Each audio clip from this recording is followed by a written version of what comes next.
पश्चिम बंगाल, गुजरात, महाराष्ट्र, बिहार रामनवमी के जुलूस पर पथराव। ये सालाना रिचुअल बन गया है कि रामनवमी का जुलूस हो, दुर्गा पूजा का हो, सरस्वती विसर्जन का हो, हिंदुओं का कोई त्यौहार हो, वो शांतिपूर्ण ढंग से नहीं संपन्न किया जा सकता। क्यों? क्योंकि मुसलमानों को पसंद नहीं है। मुसलमानों का एक बड़ा वर्ग है जो हर बार इस तरह के जब भी आयोजन होते हैं उन पर पथराव करता है। उसे इस बात से कोई फर्क नहीं पड़ता कि लगभग 1000 साल से इस देश में मुसलमानों के किसी, चाहे वो मुहर्रम का जुलूस हो, ताजिया ले जाया जा रहा हो या कोई और समारोह हो, कभी एक कंकड़ भी नहीं फेंका गया।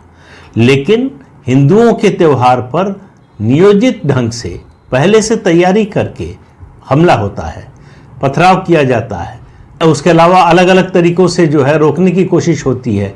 और एडमिनिस्ट्रेशन ज़्यादातर क्या कहता है कि मुस्लिम मोहल्लों से आपका जुलूस नहीं निकलना चाहिए। क्यों भाई? मुस्लिम मोहल्ले क्या पाकिस्तान में हैं? दूसरे देश में हैं? इस देश की सीमा में नहीं आते हैं? ये मुस्लिम मोहल्ले या मुस्लिम इलाका क्या होता है? सब भारतीय हैं। कोई किसी भी धर्म का, मजहब का, पंथ का त्यौहार हो, सबको मनाने की छूट है। और दूसरों को जो है अगर उनको पसंद नहीं है तो भी जो है उसका मतलब ये नहीं है कि आप उस पर उसके खिलाफ हिंसा करें। आखिर क्यों? ये हिंदुओं की जो सदाशयता है, हिंदुओं की जो टॉलरेंस है, सहिष्णुता है, उसकी परीक्षा है। पिछले 1000 साल से ज़्यादा समय से हिंदुओं पर यह अत्याचार हो रहा है। जो लोग कहते हैं कि ये इन घटनाओं को लेकर 2024 के लिए हिंदू पीड़ित है, ये मुद्दा बनाया जाएगा, विमर्श बनाया जाएगा, उनको शायद इतिहास मालूम नहीं है। ये 1000 साल से ज़्यादा समय से चल रहा है। हिंदू पीड़ित है, हिंदुओं पर अत्याचार हुआ, धर्म परिवर्तन, हत्या, बलात्कार, सब कुछ हुआ, सब कुछ सहा है। और उसके बाद 1947 में देश का 1/3 हिस्सा दे दिया। क्यों दे दिया? मुसलमानों ने कहा कि हम हिंदुओं के साथ नहीं रह सकते। देश का बंटवारा हो गया। 2 मुस्लिम देश बना दिए इसी देश में से निकाल के। इसके बावजूद इस तरह का रवैया है। तो जब इस तरह की घटनाएं होती हैं तो उसका 2 ही कारण होता है।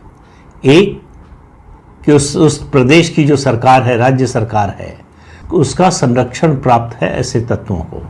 और दूसरा, जहां लोगों के मन में कानून का डर होगा वहाँ इस तरह की घटनाएं नहीं होंगी। जब कानून का डर निकल जाएगा तो इस तरह की घटनाएं होंगी। और कानून का डर एक ही हालत में निकलता है, जब कोई न कोई सरकारी संरक्षण हो, राजनीतिक संरक्षण हो।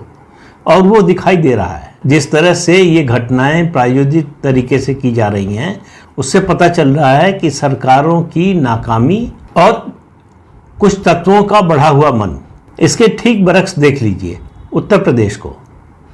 उत्तर प्रदेश में पिछले 6 साल में किसी हिंदू तीज त्यौहार पर कुछ नहीं हुआ।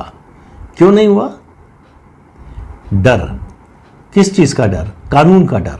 जो भगवान राम ने कहा था, भय बिनु होय न प्रीत, तो वो डर जरूरी है। किसी भी शासन में कानून का डर लोगों के मन में होना ज़रूरी है, वरना अराजकता होगी, जो बंगाल में देखने को मिल रही है, जो बिहार में देखने को मिल रहा है। बंगाल में जो कुछ हो रहा है, दरअसल उसके पीछे बड़ा राजनीतिक कारण भी है। ममता बनर्जी